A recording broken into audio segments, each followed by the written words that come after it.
Here's the big challenge of life. You can have more than you've got because you can become more than you are. That's the challenge. And of course the other side of the coin reads, unless you change how you are, you'll always have what you got.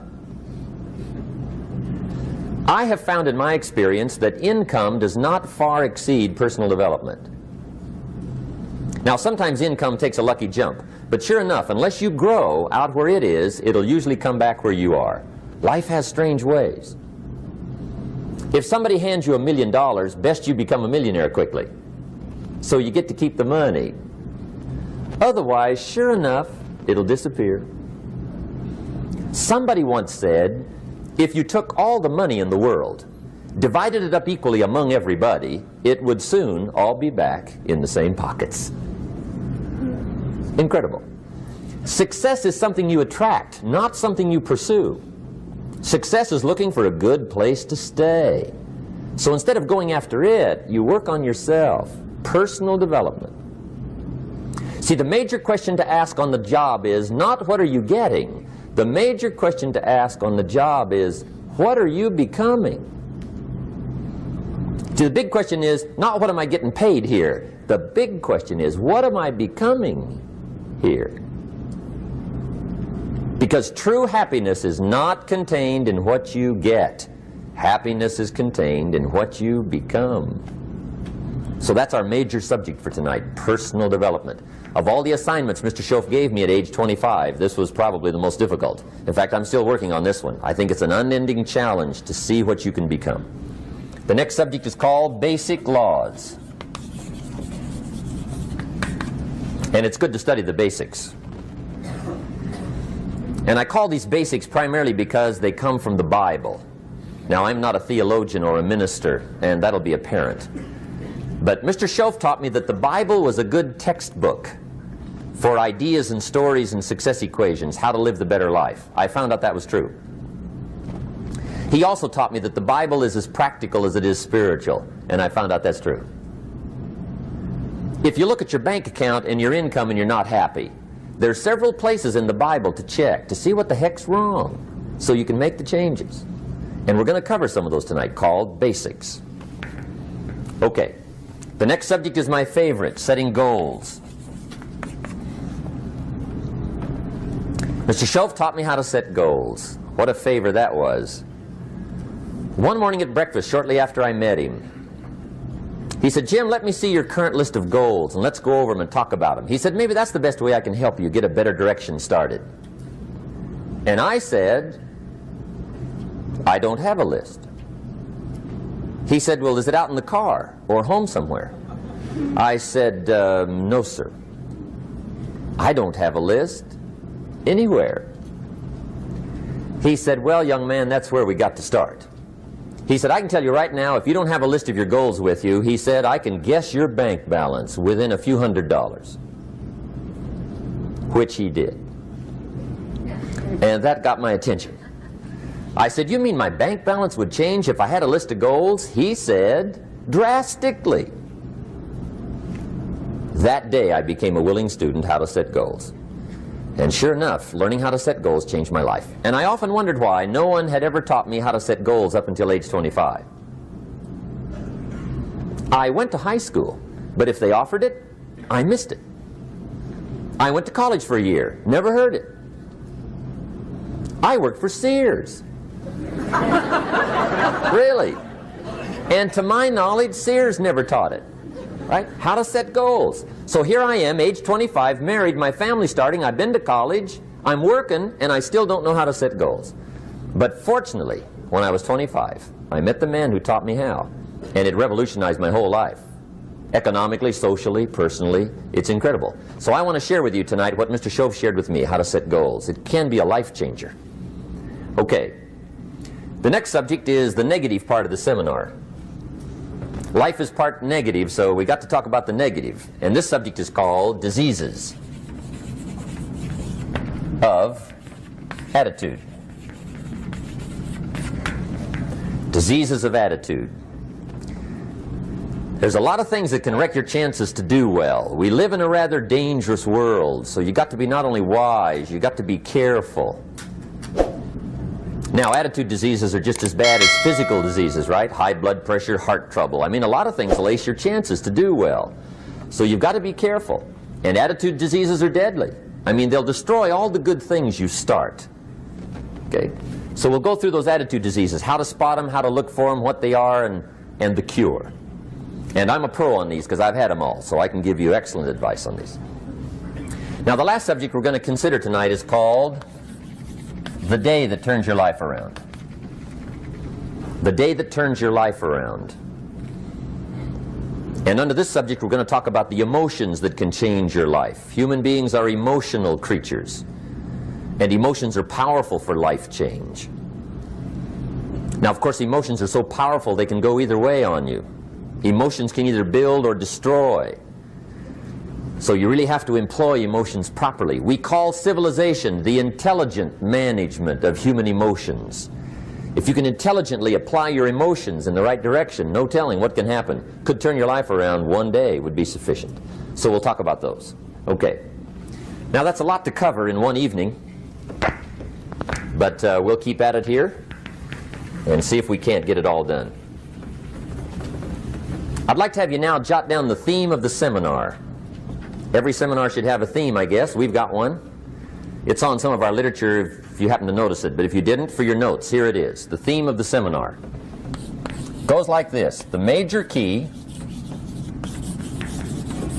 to your better future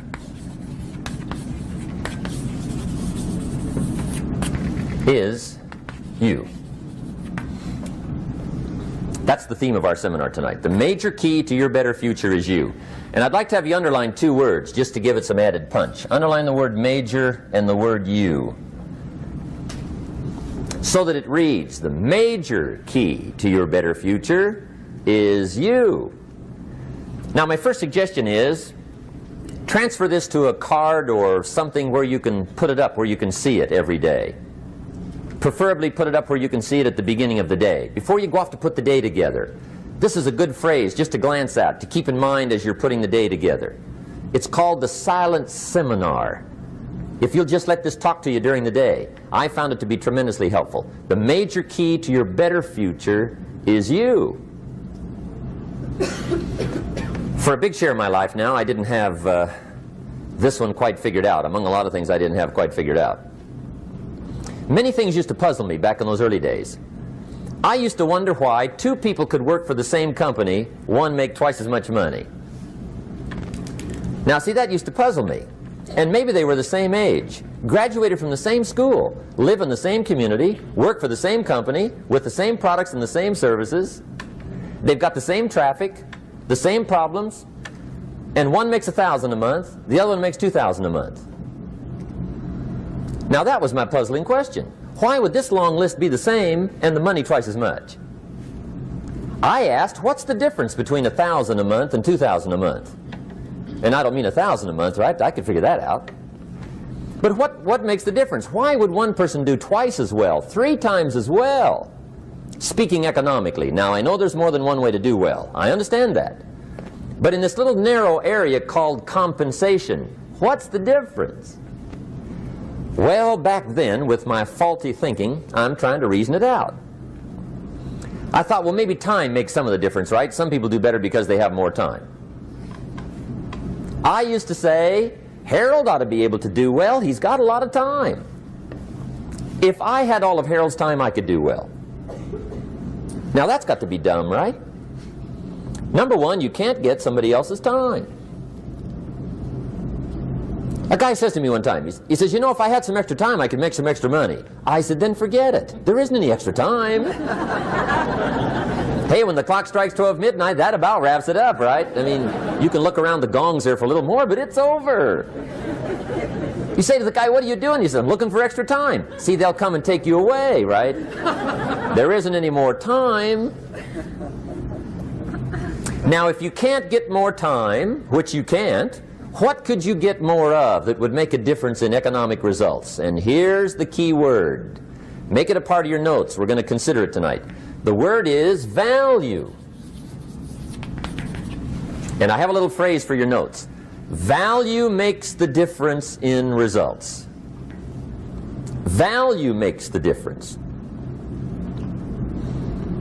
You can't get more time, but you can create more value. Now here's the first lesson of economics. Everybody should learn it from the time they're old enough to understand what a dollar means, how to earn one, how to get one, how to keep one, what to do with it.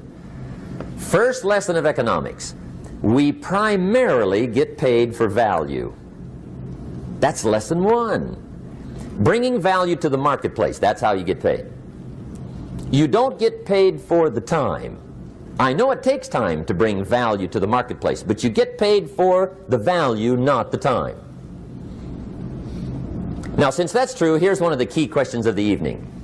Is it possible to become twice as valuable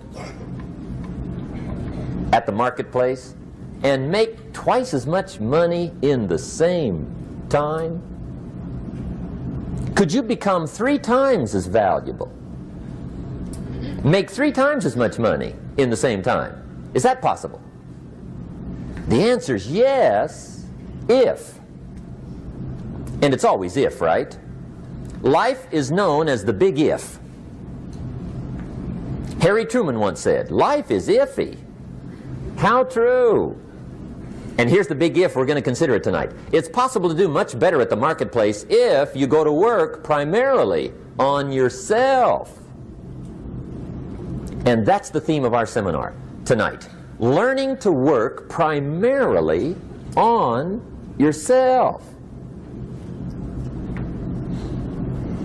People have asked me for the last 24 years, how do you develop an above average income? And the answer is, become an above average person. Develop an above average handshake. Some people want to be successful, they don't even work on their handshake. As easy as that would be to start on. They let it slide, they don't understand. Develop an above average smile. Develop an above average excitement. Develop an above average interest in other people. Develop an above average intensity to win. See, that'll change everything. Probably one of the most frustrating experiences in life is looking for an above average job with above average pay without becoming an above average person. It's called frustration.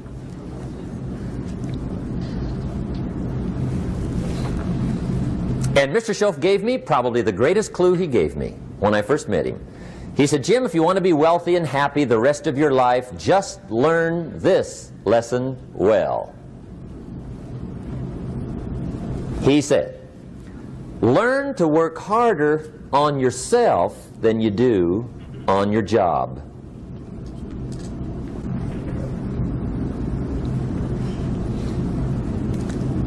Then Mr. Schoaf gave me probably one of the most important clues among so many things he taught me, but this was in those early days. Mr. Schoaf was very kind, but he was also very abrupt. And he had these interesting questions to ask. I'm giving him a little rundown one day on how things hadn't worked out for me.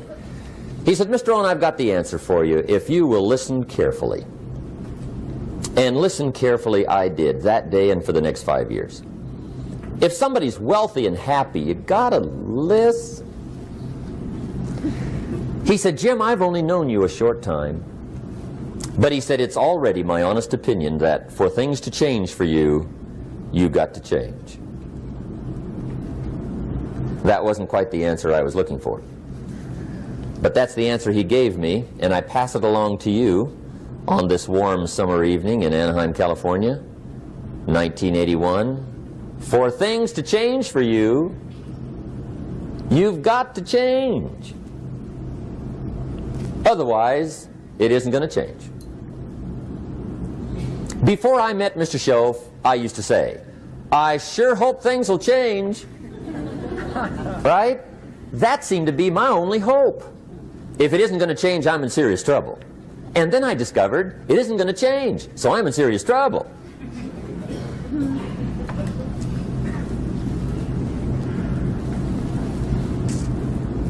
See, I can tell you what the 80s are going to be like. You have dropped into the right place. I did a seminar one time for Standard Oil executives and management in Honolulu. And we're having a conference one day on this big conference table. And one of them said to me, Mr. Rohn, you know some fairly important people halfway around the world. What do you think the 80s are going to be like? I said, gentlemen, I do know the right people. I can tell you. So they all listened very carefully.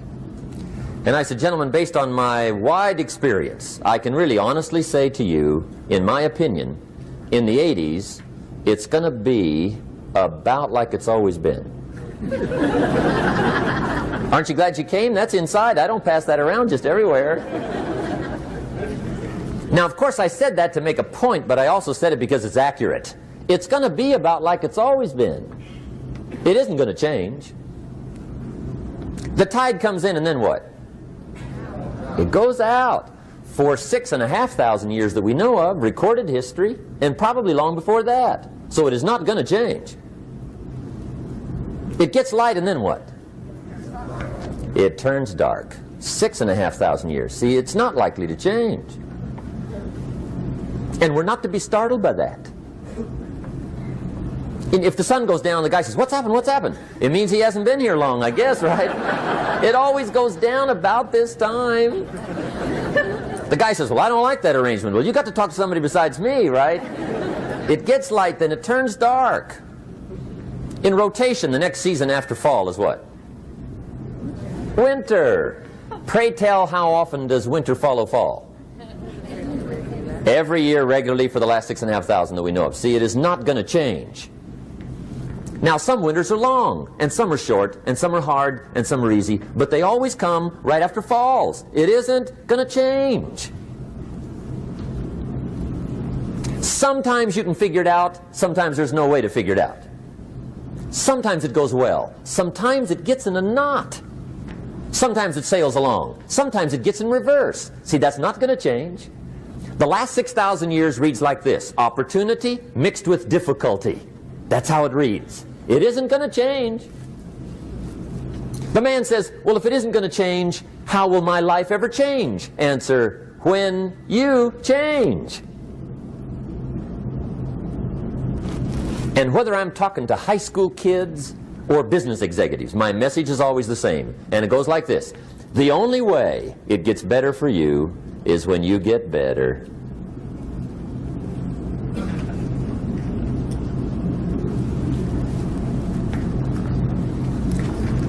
Let me give you the 4 major lessons in life to learn. Here's 4 majors. It's good to study the majors. In our weekend seminar we teach. Some people don't do well because they major in minor things. You've got to be on the lookout. At the end of every week, end of every month, you've got to check, make sure you're not spending major time on minor things. We go through that whole series. Majors and minors. Now, let me give you 2 phrases before we get to the 4 majors. This will set it up and you'll see where I'm going. 2 key phrases for your notes. Here's the first one. Life and business is like the changing seasons. That's the first phrase. Life and business is like the changing seasons. One of the best ways to describe life, it's like the seasons. Frank Sinatra sings, life is like the seasons. Now here's the second phrase. Very important. You cannot change the seasons, but you can change yourself. You can't change the seasons, but you can change yourself. And see, that's how life gets better for you, not by chance, but by change. Now, here's the 4 major lessons in life to learn. I've got my first book finished. Came out a couple of weeks ago. This is in it. The 4 major lessons in life to learn. Here they are. Number 1, learn how to handle the winters. That's lesson 1. They come right after falls with regularity. Some are long and some are short and some are hard and some are easy, but they keep coming. You must learn to handle the nights. They come right after days. You must learn to handle difficulty. It comes right after opportunity. You must learn to handle recessions. They always follow progressions. For the last 6,000. See, it isn't going to change. The lesson you must learn is how to handle it. And there's all kinds of winters, right? The winter when you can't figure it out. The winter when it all goes smash. The winter when it turns belly up. The winter when it won't work, when you've run out of money and you've got a broken heart. See, those are winter times. There's all kinds. Economic winters, social winters, personal winters. When your heart is smashed in 1,000 pieces and the nights are unusually long, your prayers seem to go no higher than your head. It's wintertime. Barbara Streisand sings, "It used to be so natural to talk about forever, but used to be's don't count anymore. They just lay on the floor till we sweep them away. You don't sing me love songs, and you don't say you need me, and you don't bring me flowers anymore." A song of winter. But see, the disappointments come. Those are normal. That's part of life. But the question is, how do you handle it? How do you handle the coming winters and the disappointments and the down times? Well, you can't get rid of January by tearing it off the calendar. But here's what you can do. You can get stronger, you can get wiser, and you can get better. The winters won't change, but you can. And that's how life changes for you. See, before I understood, when it was winter, I used to wish it was summer. I didn't understand. When it was hard, I used to wish it was easy. I didn't know. And then Mr. Schoaf gave me a part of his very unique philosophy when he said, "Don't wish it was easier, wish you were better." See, that triggered my whole life change. Don't wish for less problems, wish for more skills.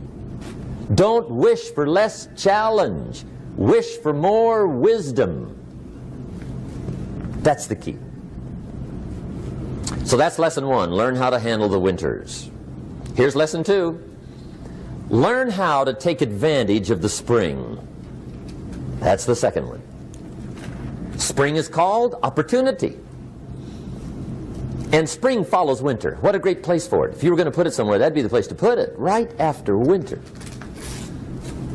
And pray tell, how often does spring follow winter? Every year with regularity, 6,000. You can almost count on it. See, opportunity always comes. Days follow nights. Isn't that terrific? Opportunity follows difficulty. But here's what you must learn to do. Underline these two words in that key phrase. Take advantage. Underline those two. You must learn to take advantage of the spring. See, just because spring rolls around is no sign you're going to look good come fall. You got to do something with it. In fact, you have to get good at one of two things in life. Planting in the spring or begging in the fall. Or get somebody to do it for you. See, those are about the only alternatives. Now here's what else you must do. Take advantage of the springs quickly, because there's only a few. Just a handful of springs have been handed to each of us. They don't come forever. Life is fairly brief. So you got to read every book you can get your hands on what to do with your springs while they're here. And take advantage, they soon run out.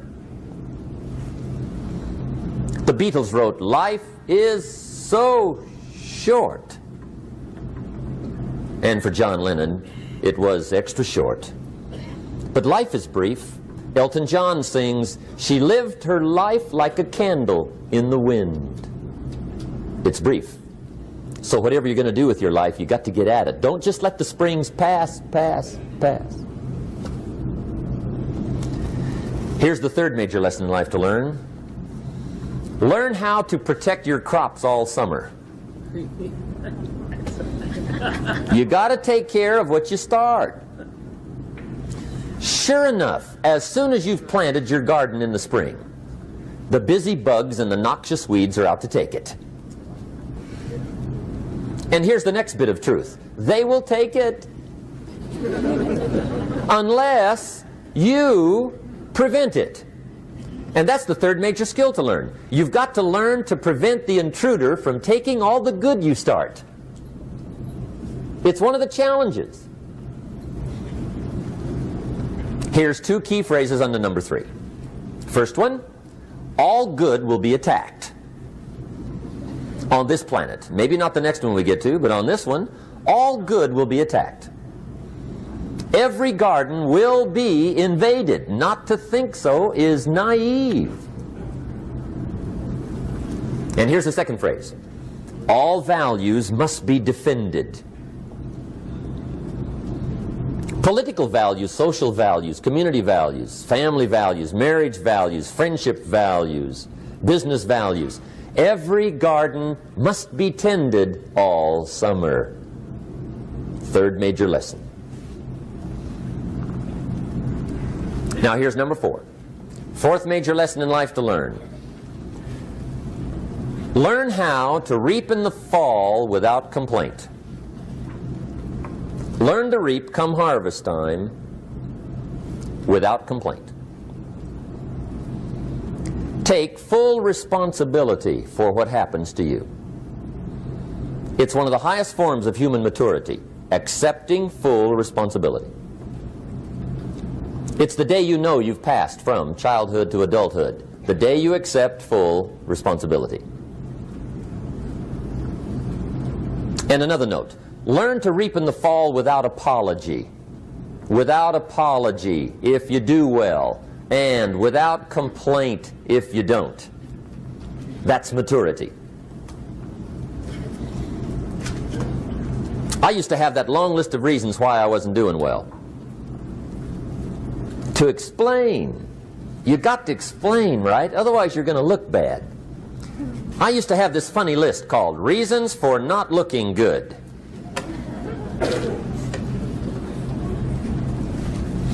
I used to blame the government.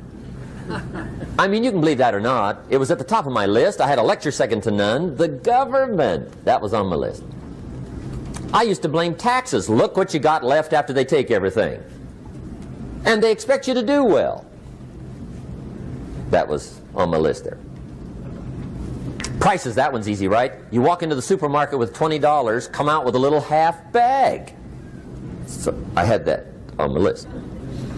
I used to blame the weather. I blamed the traffic. I used to blame my car. I blamed the manufacturers. I used to blame the company. I blamed company policy. I used to blame the training program. I blame my negative relatives. They were always putting me down. I blame my cynical neighbors. They're just selfish, looking out for themselves. Won't loan you money? They were on my list.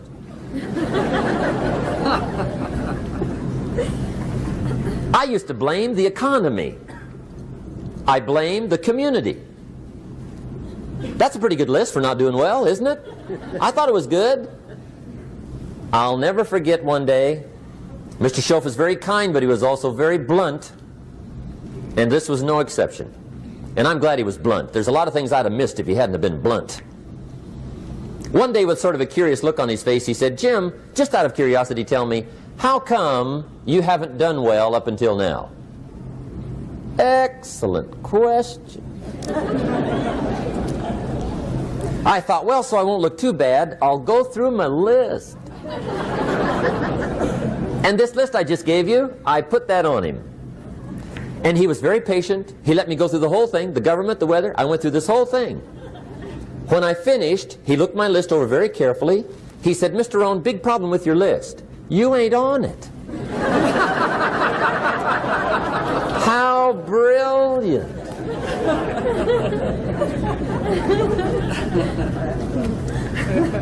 When I went to work for him a few months later, I learned very quickly to tear up my list, reasons for not doing well, and I threw it away. And I got me a fresh piece of paper. And I put one word on it. Me. There's a Black Heritage spiritual that says, "It's not my mother nor my father, nor my brother nor my sister, but it's me, O Lord, standing in the need of prayer." See, I used to blame everything outside. And then let me give you a little philosophy that helped turn my life around. For your notes, here it is. It's not what happens that determines the quality or the quantity of your life. It's not what happens. And the reason is because what happens happens to about everybody. No different. The sun went down on all of us last night. A common event, a happening. And I found out that the same things can happen to two different people. One gets rich and one stays poor. Why is that? It's because it's not what happens, but rather it's what you do that changes everything. So that's a key phrase. It's not what happens, it's what you do. What happens is about the same. You might put that in parentheses here. Same. What people do, that's what's different. Anything can happen, right? Everything can happen. I've heard all the stories. I've been one of the stories. Hey, we could all tell stories all night long, right? Happenings. Anything can happen. Have you heard of Murphy's Laws? Anybody here heard of Murphy's Laws? Okay, most of you have. Murph had these laws. One of them was, if anything can go wrong, it will. That's one of Murphy's laws. He was not one of the great positive speakers of the day. But anyway, it's still true though, right? Anything can go wrong, everything can go wrong. For sure. I've fallen out of the sky so many times. Once to the tune of a couple of million. Devastating. Took me a while to survive that one. Now, it wasn't all that much, but it was all I had. Right? I mean, that's when it's much, right? When it's all you got. If you got 3, 2 go, you got 1 left, you ain't looking that bad. But when it all goes. Has anybody been there when it all went? Anybody? Come on, the rest of you liars. Go ahead. Hey, we've all been there, right? When it all went. Of course, it used to be a long time ago, right? When you ran out of money, got to 0, you were all through. Heck, now you can whistle right on by 0, right? I mean, they will bury you. That's what they will do.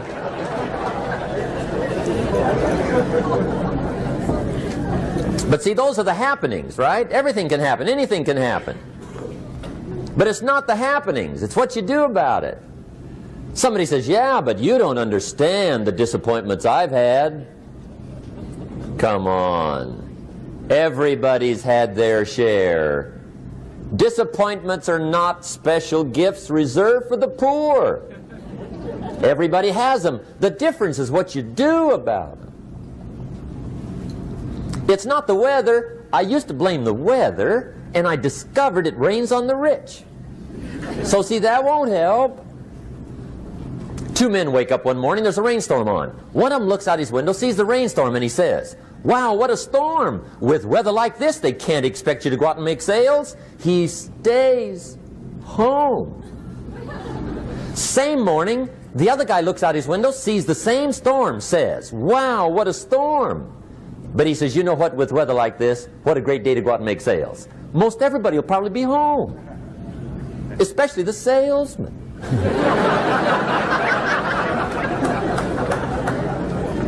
See, that's the difference in how your life works out. It's not what happens, it's what you do. So here's one of the key questions of the evening. Starting tomorrow, what are you going to do that'll make a change in your life's direction? Good question. What are you going to do starting tomorrow that'll make a difference? Now see, if you don't do something starting tomorrow that'll make a difference, guess what? It's gonna be the same. And see, that way you can guess what the next 5 years are going to be like. Look at the last 5. Because the next 5 are going to be like the last 5 unless you, major key, tomorrow, change it all. Or change a little, or change something, or don't change. It's choice time. You can do whatever you want. But it's nice to know any day you wish you can change your whole life. What can you do starting tomorrow that'll make a difference? Good question. What can you do with economic chaos, massive disappointment? What can you do with a broken heart? What can you do when it won't work?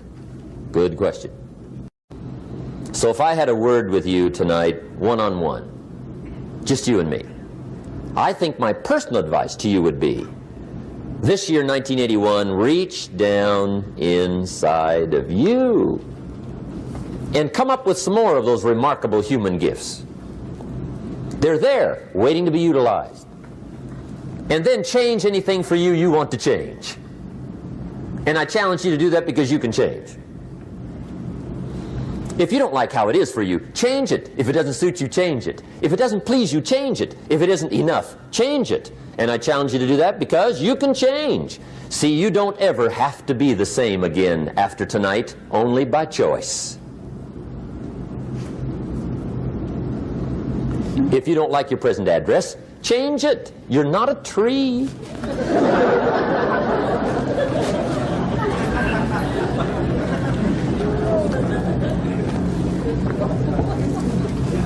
Now, let me give you 3 steps to personal development. Let's get down to the nitty-gritty.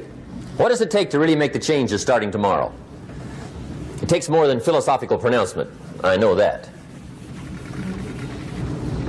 It also takes more than enthusiasm. I know we're hearing a lot about enthusiasm these days, but see, that just won't do the job.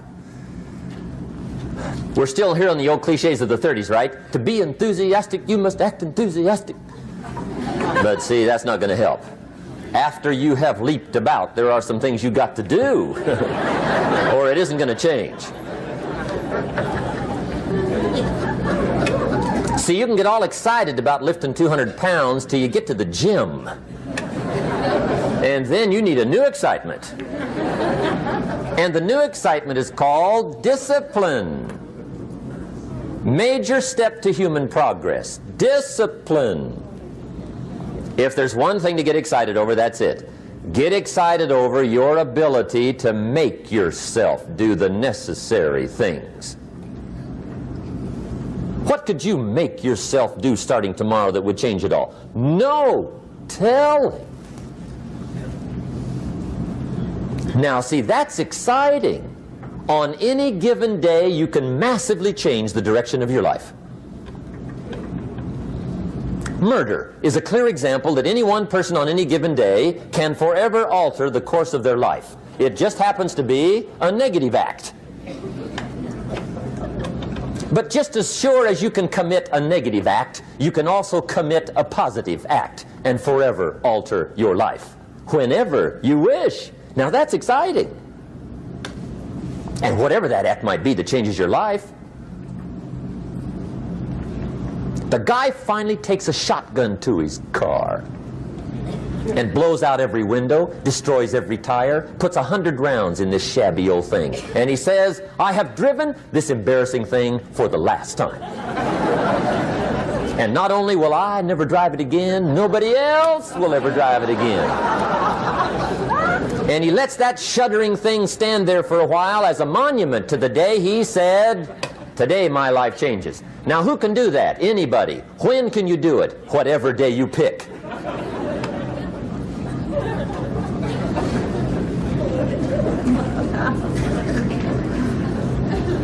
Now here's the key to discipline. Start with the little disciplines, get excited over the little disciplines, and get right on those, because those will lead to the big ones. You can't handle the big challenges in life unless you take on the little ones. Make a list of all the things you can do, get right on those, discipline yourself for those, both for the results and for the muscle and for the practice, so that when life hands you some big challenges, you'll be ready, you'll have the muscle.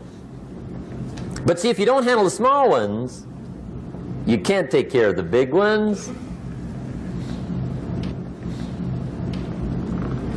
Okay, here's what else it takes for life change. Self-motivation. Key phrase, self-motivation. I don't know why we call it self-motivation. It's really the only kind there is. You've got to motivate yourself. Because I found out you can't change people. They can change themselves, but you can't change them. Lord knows some I've tried. But see, it won't work. People have to change themselves. I learned some of those lessons early. I built a little sales organization way back in those early days. I'm 25. And I had some nice people. I said, I'm going to make these people successful if it kills me. I almost died, right? I mean, you can't do that.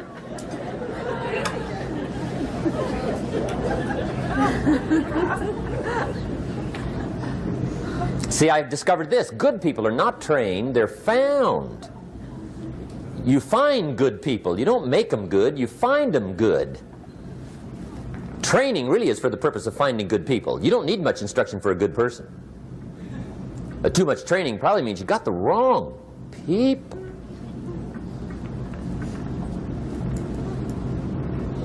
So you got to find the right people. That's the key to getting a good job done. One of the major things we learn in management, lesson 1, don't send your ducks to Eagle School.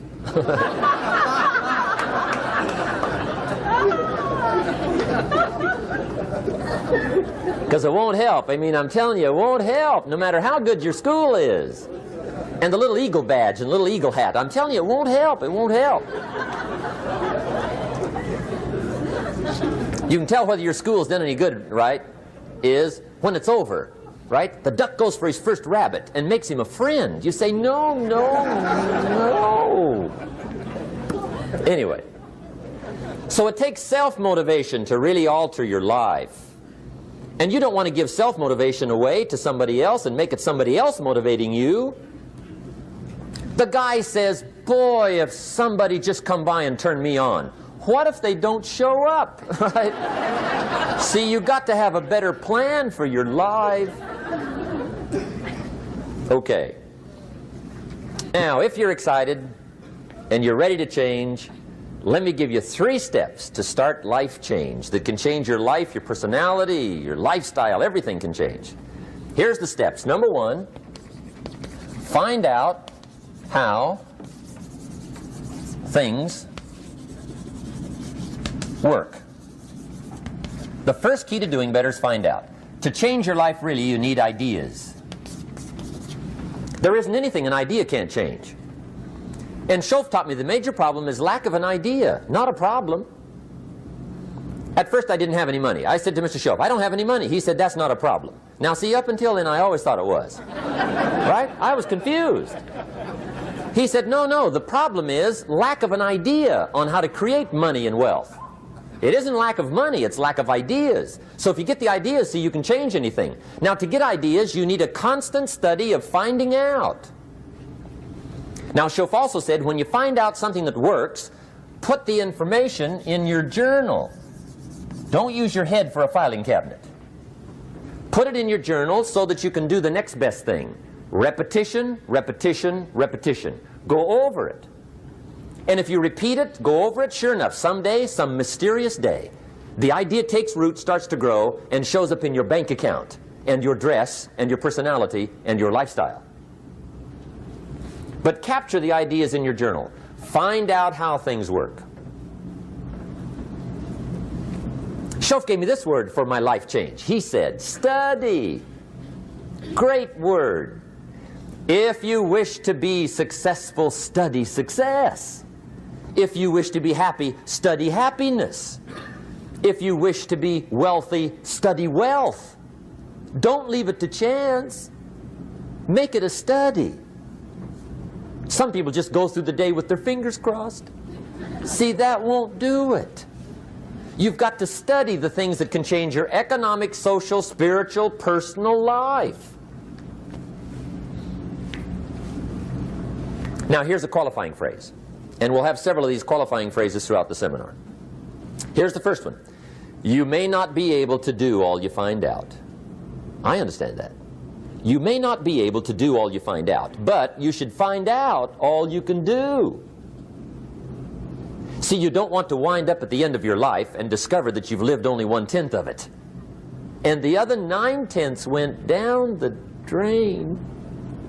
Not for lack of opportunity, for lack of information.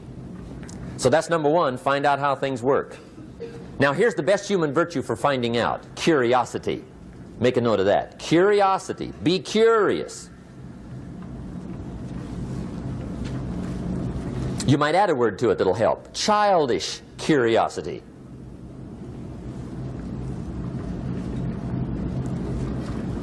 What will kids do if they want to know something bad enough? Bug you. That's the phrase. They can ask 1,000 questions. You think they're through? They got another 1,000. They'll drive you to the brink. It's a virtue. when you got to know. Be like a child.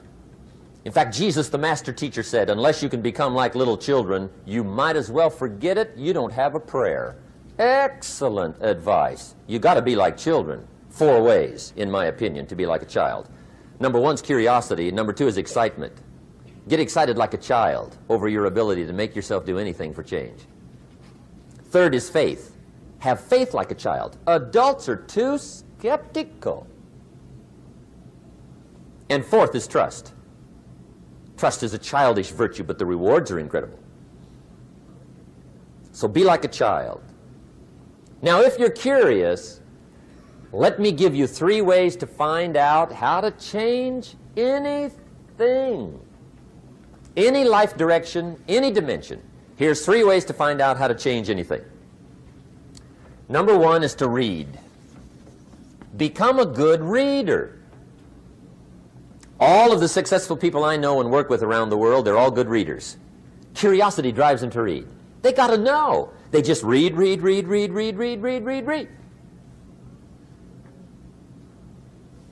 Become a good reader. Now, that's my opinion.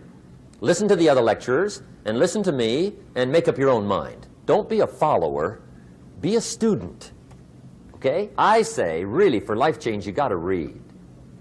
One way to learn is from your own experiences, but another way to learn is from other people's experiences. See, one book might save you 5 years if you read it. Did you know there's books on how to be stronger, more decisive, be a speaker, be a leader, have a better effect on other people, develop your personality? Did you know there's books on that? And people don't read them? How would you explain that? And they can read? Did you know that hundreds of successful people have written their stories in books and they wrote down how they did it and people don't read it? How would you explain that? The guy's busy, I guess. You know, you get tied up. The guy says, well, yeah, you work where I work, but the time you struggle home, it's late. You got to eat a bite of supper, watch a little TV, get to bed. You can't sit up half the night reading. And the guy's behind on his car payment. Good worker, hard worker, sincere. But you got to be better than sincere and work hard. Otherwise, at the end of your life, you'll wind up cold, stony broke. You got to be better than a good worker. You got to be a good reader. The whole world is governed by laws. The universe, in fact. Laws. We call it the law of electricity. We call it the law of gravity. There's mathematical laws. There's physical laws. Speed and velocity laws. Agricultural laws. There's all kinds of laws. Now that we find ourselves on the spinning planet, you just have to learn what I call the setup. Learn the setup. Life's setup. Now, we didn't set it up, but we're here, so you got to learn it. And we should learn the setup for 2 basic reasons. Number 1, to keep from getting hurt. It's one of the major reasons for learning, so you won't get hurt. See, economically, socially, personally, you can get hurt just not knowing. Ignorance is not bliss. Ignorance is poverty. Ignorance is tragedy. You got to know, or you're going to get hurt. It's good to know not to walk out the 10-story window.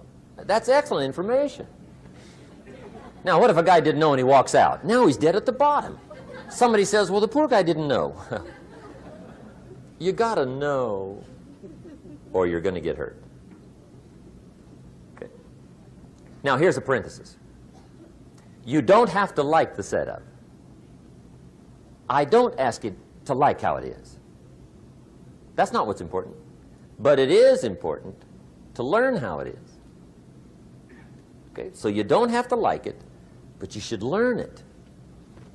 That's what I tell the kids, right? Make sure you get the information.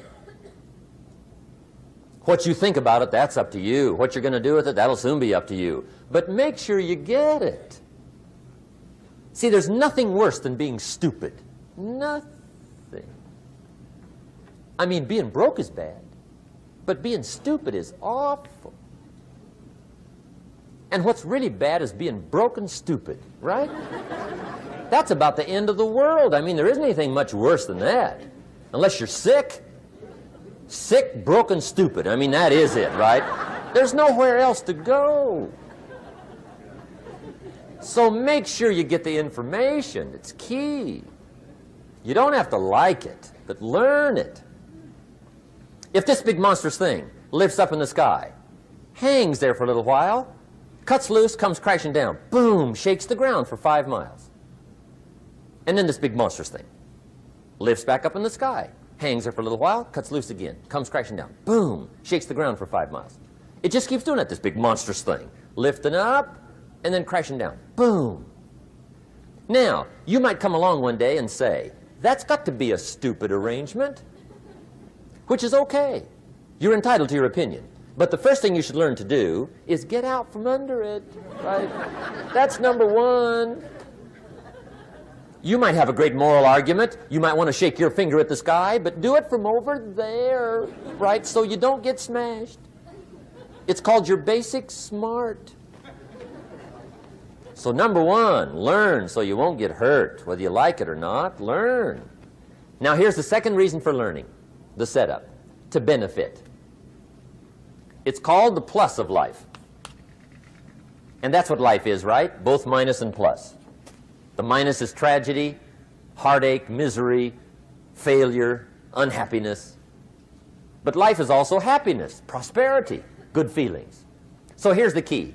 Learn to get on the good side of the way things work.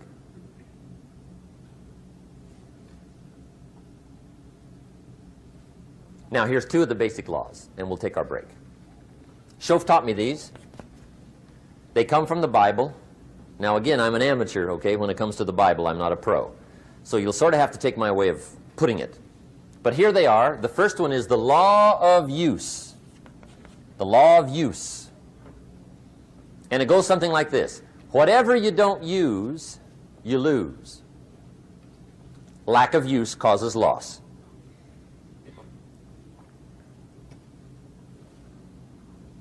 On this planet, maybe not the next one, but on this one, if you tie your arm to your body, leave it there long enough, you'll never use it again. It's over for the arm. Now, it may not be over, but it's over for the arm. The only way to keep the use of this arm is what? Keep using it. If you quit, you lose automatically. They don't bring it up for a vote. You lose automatically when you quit. Now, the same thing that goes for your arm goes for your brain, mentality. The same thing goes for all the human virtues. Ambition, unused, declines. Strong feelings, unused, diminish. It doesn't grow, it diminishes. Faith, unused, decreases. It's a law. Vitality, unused, diminishes. Energy, unused, decreases. The guy says, well, I'm going to save up my energy. You can't do that. That's like trying to save today, put it on the end of the year. See, you can't do that. They'll come take you away. If you don't use today, what? It's lost. The guy says, well, I'll work twice as hard tomorrow to make up for it. See, that's foolish. You could have done that anyway. Today, unused is lost. A talent unused is lost. An ability unused is lost. So here's one of the key expressions of the evening. Take a new inventory of yourself. Starting tomorrow, new project. Take a new inventory. And make sure that all of your talent and ability and mentality and ingenuity and vitality and strong feelings, faith, courage, make sure that all you've got's being used. Otherwise, you lose. Now, one of the best illustrations of the law of use is a Bible story called the Parable of the Talents. The Talents story. Interesting story if you haven't read it in a while. Just review it. It's a good story. An ancient story. It says there was a master with 3 servants. He got them together one day and he said to the 3, I've got these talents. And in those ancient days, a talent was a measure of gold. And he said to the 3 servants, take these talents and see what you can do with them while I'm gone. He said, I'm taking a journey and I'll be gone for a while. When I come back, we'll get together, go over the book, see how you did. He said, here's 5 of these talents for you. 5. Here's 2 of them for you. 2. And here's 1 for you. 1. The master said, take those talents, see what you can do with them. When I come back, we'll get together, we'll go over it all. The servant said, okay, master takes off. According to the ancient story, the master comes back from his trip. When he gets back, he gets the 3 servants together, and as he said he would, he asks, how did it go with those talents? You were 5. What happened? That servant said, well, I took the 5 talents you gave me, and I put them to work. A little shaky at first, but he said things finally got rolling. And he said, I poured it on. And he said, my talents grew to 7, 8, 9, 10. He said, I doubled my talents from 5 to 10. Books will show. Master said, one heck of a job. Or something like that. He said, I gave you 2 talents. What happened? That servant said, about the same thing happened to me. I put those 2 talents to work, poured it on. They grew to 3 and then to 4. He said, I doubled my talents from 2 to 4. Books will show. Master said, well done. He said, I gave you 1 talent. What happened? That servant said, well, I took the talent you gave me, and I carefully wrapped it, and I dug a hole and buried it. And camouflaged it, I suppose, right? So nobody would steal it. And he said, fortunately, nobody got it. And he said, I knew you were going to be here today, so I dug it up. Here it is, safely wrapped. I did not lose it while you were gone. According to the ancient story, the master said, take that talent away from him and give it to the man that's got 10. Now you might say, well, I don't like that arrangement. The poor guy's only got 1 talent. He's already got 10. It ought to be more even. Remember, I didn't ask you to like it. But this one I would ask you to learn, because it simply means whatever you do not employ, you forfeit. It's a law.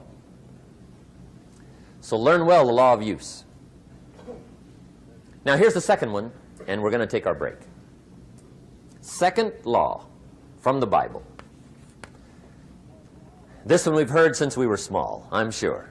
It's called the law of sowing and reaping. In fact, we've probably heard it so often we could quote it. It says, whatever you sow, what? You shall reap. Fairly blunt, hopefully clear. Here's my first suggestion on the law of sowing and reaping. Don't try to beat it. You might as well try sitting on the sun in the morning. Keep it from coming up. You'll have better luck. Whatever you sow, you reap. Now, for a fair share of my life, I'm a bit mixed up on how all this applies. Among a lot of things I was mixed up on. I knew I wasn't reaping too good. That I understood.